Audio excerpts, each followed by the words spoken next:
this is a idea of just wrapping yarn around a glass jar. You could use a toilet paper roll. The problem is they're usually not solid enough to do a nice firm wrap. So I like to use glass jars. You can use them in all different types of shapes. I just happen to use the variegated yarn. You could use any type of yarn. And to get started on this, you basically take and glue a little bit of the glue gun, because you're going to you have your bottom on there, so you can go ahead and put it on. After it's dried, then you can go ahead and start wrapping it around.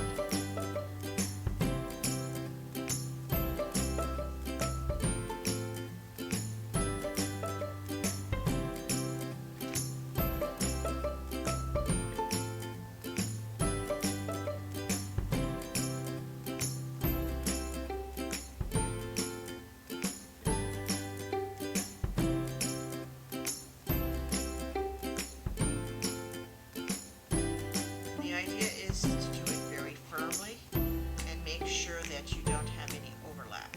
And see here, there's overlap, so I would go back over there until I had made sure that there was no overlap, because you want to have it nice and smooth.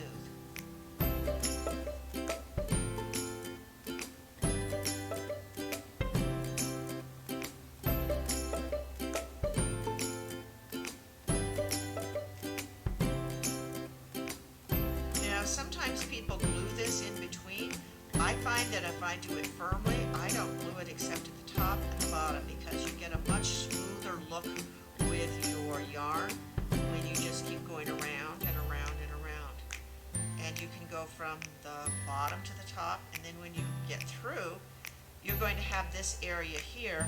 I have this, I don't know what you want to call this. This is a trim that I picked up at a hobby store, and you can take and then glue that down so that you have a nice smooth finish to your top and your bottom.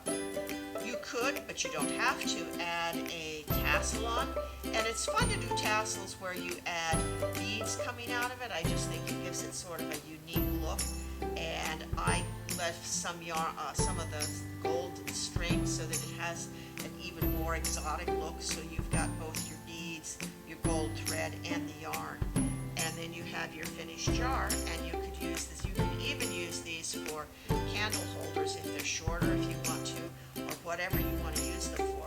But it's a nice way to take a simple jar and making it into something really special. Thank you.